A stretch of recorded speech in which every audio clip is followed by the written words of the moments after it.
Welcome to week 6, everyone. We are knee deep into our work for SA2 this week. Last week was some of the most baseline differences between short stories, fiction, if you will, and poetry, which is the presence of things like plot and narration and, not that poetry can't have those things, but that stories kind of have to have those things in order to be stories, right? And then we added to that characterization, the way in which characters and the interplay between characters informs us of who they are as characters, as people. If we're treating the scenarios presented to us in stories as analogous to real world and the characters therefore as real people, then we can kind of read them the same way that we would read others and those things that we rely on, how they look, how they act, the things they say, to get a better sense of who they are beyond of just who they tell us they are.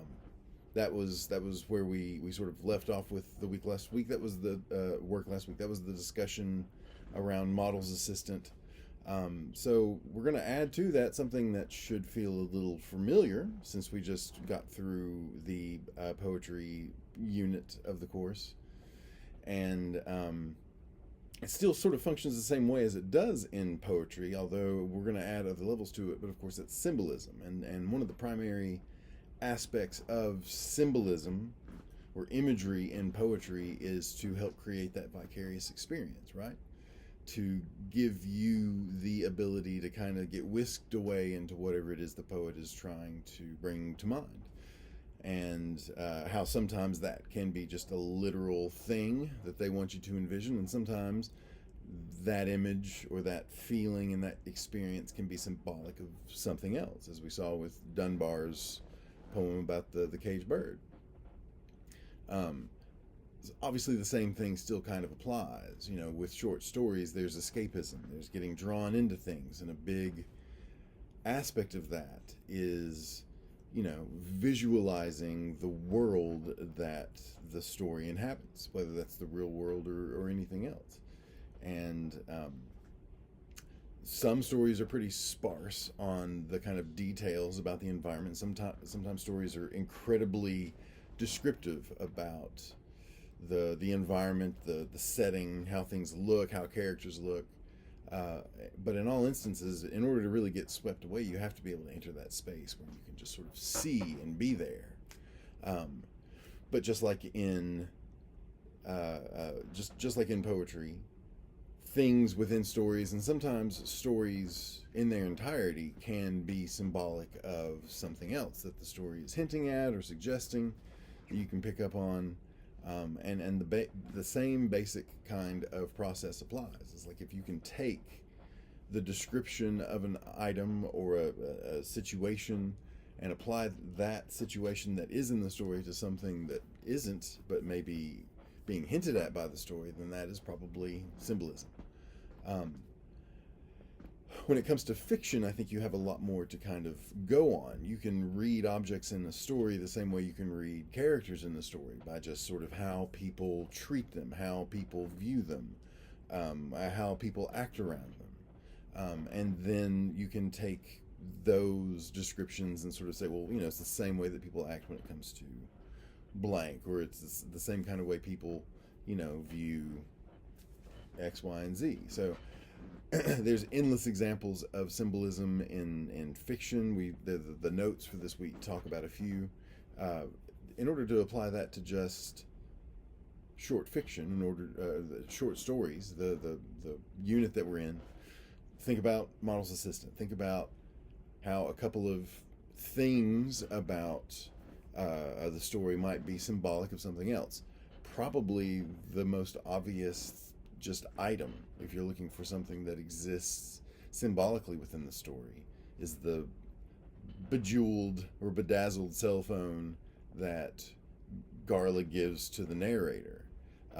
If you sort of watch how the narrator treats the phone, and especially with regard to how Garla treats the phone, and how the narrator might think that there's other phones out there and other versions of her. You know, the way that she sort of treats the phone, protects it, resents it. Um, it sort of becomes an object that represents other things. You could read the story as, if we're jumping ahead and talking about theme, one of the themes of the story might be the relationship between your quote unquote average girl and, you know, the beauty industry, the fashion industry, the world of models, the world of fitness, and needing to be attractive or wanting to feel attractive, and therefore that cell phone becomes a little bit of a it represents where she places her value. She starts to, being in model land doesn't make the narrator feel good about herself at all, and therefore she kind of loathes when the phone rings sometimes. But then when Garla stops calling for 10 days, she spirals. She goes completely off the rails. She cuts her hair. She drinks a lot, and she realizes what that phone represents. That phone represents her access to model land, and therefore her access to this world of beautiful people that she benefits from, but she doesn't really like enjoy. But that sort of need to be there has overwhelmed other aspects about her personality, any sense of self-respect, her own identity. We don't know her name. The entire story, the narrator is not given a name. So she's literally just Garla's hanger-on, and that cell phone represents the thing that she sees as what gives her her own value, you know. And we see that in how she treats it, how she speaks about it, how she thinks about it, especially at the end where she says that she's going to take care of the phone and guard it and not be ungrateful. You know, she won't forget to be grateful in the future. There are other things in the story that are symbolic, but that will bring me to the other kind of, not necessarily different from the subject of symbolism, but the subject of motif. Motif is less symbolic and more or less about a like object, and more about just a thing or an idea that keeps seeming to pop up. A lot of times motifs, when you think of motif in terms of interior design, a motif represents something like how you know, the theme of the room, sort of. You know, if you go to a seafood restaurant, a lot of times it's set up in like a old fishing ship motif with netting and the big ship steering wheels on the walls and stuff, and pirates everywhere, all that kind of thing. But that's similar but different. You know, it's a motif in literature is just sort of an idea that kind of keeps popping up in key places. Sometimes that's an object, sometimes that's a thing, sometimes again it's just an idea or a situation or a literal setting. One potential example of motif in Model's Assistant is something that you may have picked up on, but it is also very subtle. But the idea of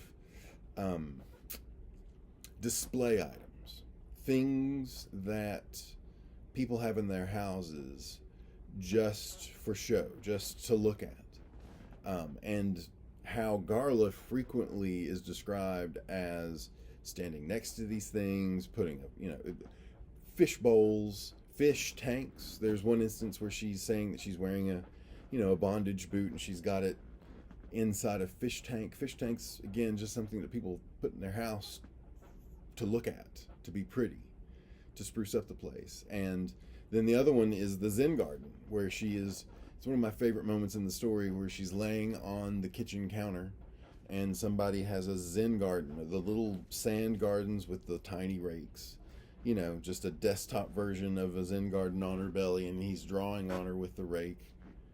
You know, and in these moments, Garla is like juxtaposed with items that are there just to be looked at. And ultimately, that's kind of the conclusion that we might reach about Garla. That's kind of it's the job of a model just to be looked at. They are like walking hangers for clothes, basically. They are there to make clothes look pretty. So her whole job is to be a display, kind of.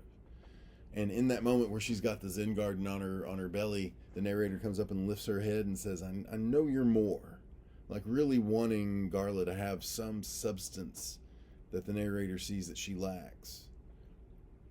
To be more than just a display item, and you know, Garla's response, some kind of sausage, you know, disheartens her, and she just, you know, she looks at her like a pearl that was more valuable from a distance, right? So that motif of display items is something that occurs a lot in the story. It comes up more than a couple times, enough for us to take notice and go, well, what's happening in this moment? And in those moments, what we see is Garla just being admired, being looked at, right? And those things help discuss the sort of underlying messages that most stories have, even if they're not like openly didactic. They usually almost always have some sort of theme where the story is commenting on something or representing something that goes beyond the story necessarily. That's the subject for next week. But for this week, the task before us is to read St. Lucy's Home for Girls Raised by Wolves, and to discuss the symbolism and of the potential symbolism and motif imagery of a couple of specific things: natural imagery, man-made imagery. I forgot the third one. I'm sitting here off the top of my head. It's in the discussion post. Clothes, things that they wear, right? So like trees and lakes and the world, natural world, and then like man-made stuff, basically just the school and how it's described, and then the things that the girls put on as part of their uniform as they are, in a Catholic school. The way these things are treated, the way they're discussed, the way they are, the moments when these things show up are all sort of speaking to potential deeper readings of what's going on in this story about werewolves, basically. Spoiler alert. But that's the work for this week. We will talk about theme next week as we prepare to not only write our second essay, but get into spring break as well. So any questions, please reach out. Everything should be linked in the announcement below. I will see you next week.